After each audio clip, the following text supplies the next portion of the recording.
The silent Pennsylvanian.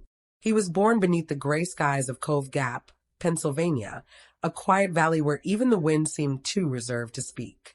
James Buchanan was not raised in noise. He was shaped by silence, the kind that seeps into a boy's bones and teaches him to listen more than speak, to observe rather than feel. From a young age, James stood apart. While other children played, he read. While others fought for attention, he vanished into books, maps, and ledgers. His father, a hard-working merchant, praised him for his discipline. His mother prayed for warmth to find him. But James didn't need warmth, he needed certainty. In a world full of chaos, he chose order, law, and control. At Dickinson College, he studied not just to succeed, but to be untouchable. Discipline became armor. Emotions were liabilities. He could recite legal codes with precision, but he struggled to understand a trembling voice or an open heart.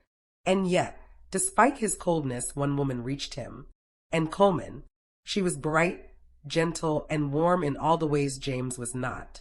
For a time, their courtship offered him the illusion of normalcy.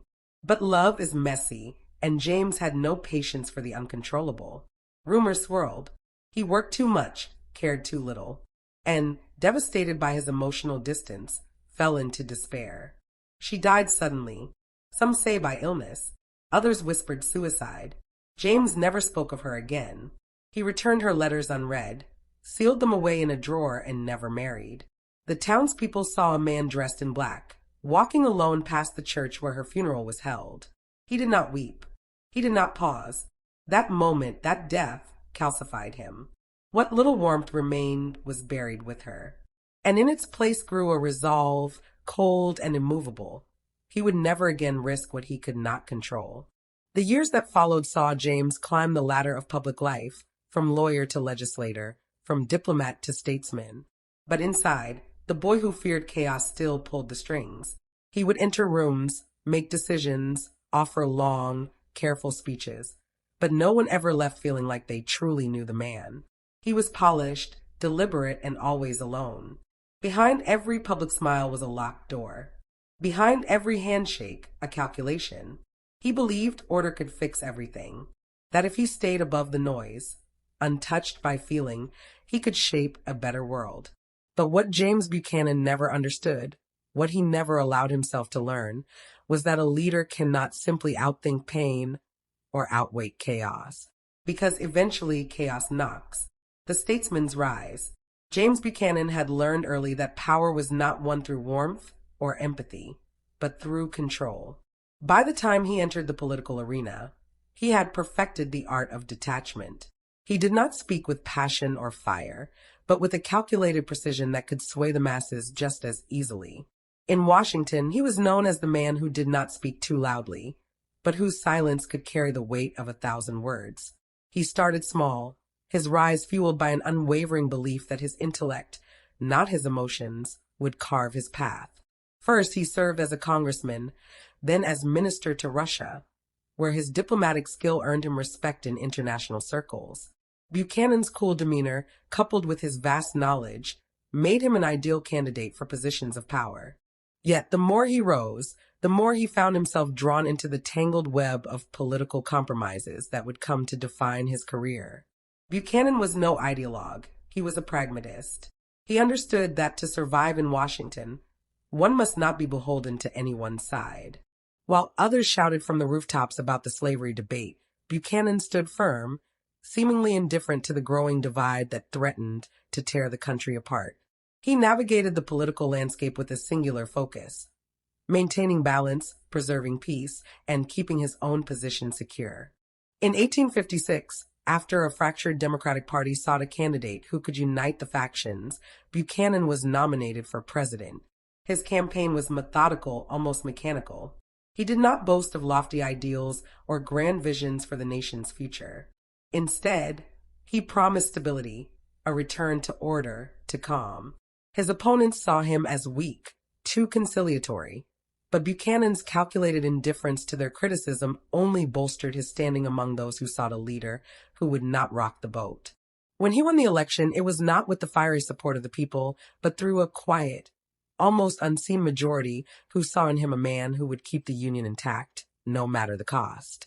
Buchanan was not loved, but he was trusted, and in politics, trust could be more powerful than passion. But once in office, the true nature of his leadership was revealed. Buchanan, the man who had risen through the ranks by avoiding conflict, now found himself at the helm of a nation on the brink of civil war. He had spent his life mastering the art of inaction, but now, inaction was no longer an option. As Southern states seceded, Buchanan remained paralyzed by his own indecision, unwilling to take the decisive steps necessary to hold the Union together. The president in ashes. James Buchanan stood in the Oval Office, a man in the eye of a storm he had never dared to confront. His presidency, meant to be a steady hand in turbulent times, was already unraveling beneath his fingers.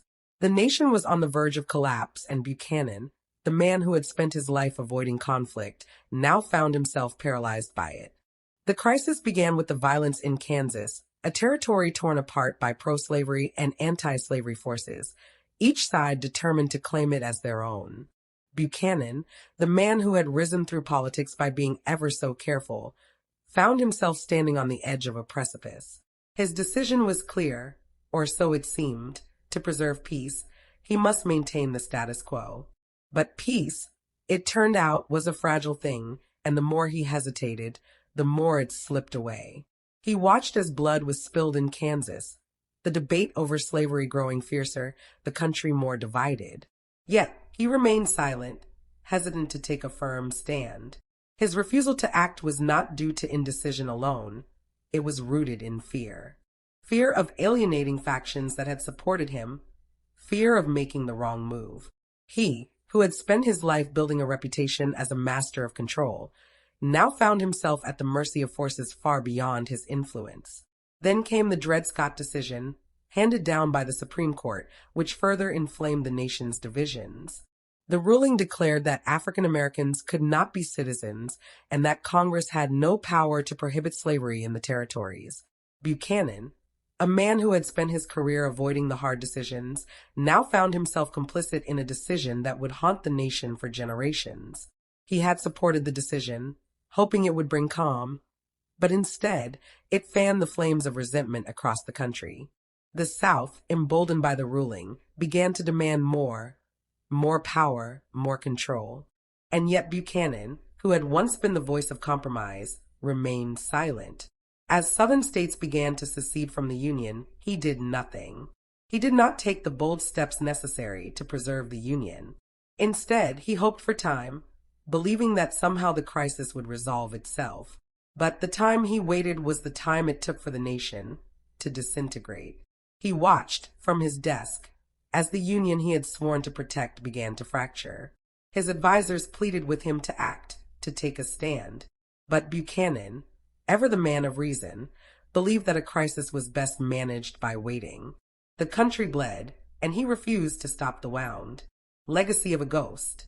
James Buchanan's final years were spent not in the bustling corridors of power, but in the quiet solitude of Wheatland, his estate in Pennsylvania. The Grand House, with its stately columns and aging walls, stood as a monument to a man who had once been at the heart of the nation's storm. Now, it was a place where echoes of the past haunted every room, and the specter of failure lingered in the air. Buchanan had left the White House, but the burden of his presidency followed him like a shadow. He could no longer hide from the harsh judgment that history had already begun to levy. His decisions, or lack thereof, had led the nation to the brink of civil war. The South had seceded, Lincoln had been elected, and war was on the horizon. Buchanan, the man who had once been called upon to preserve the Union, had done nothing. Now, in his retreat, he sought solace in words.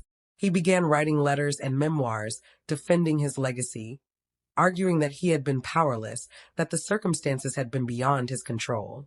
He blamed Congress, he blamed the courts, and most of all, he blamed the American people. In his letters, he insisted that the nation's descent into chaos was inevitable, that there had been no alternative to the collapse that followed. But no one was listening anymore. The nation had moved on. Its eyes turned toward the future, toward the conflict that would consume it. Buchanan, once a man of influence, was now a footnote in a history that had no place for him. His justifications fell on deaf ears, his defenses no more than words on paper. At Wheatland, Buchanan walked alone through the gardens, his steps slow, deliberate. He had no allies left, no companions to share his regrets. The world had forgotten him, and perhaps he had forgotten himself as well. The house, with its empty rooms and silent hallways, had become a prison of memory, a reminder of what might have been and what could never be again. The country he had failed to save moved forward, its course set by those who had the courage to act, even if their actions were born from conflict.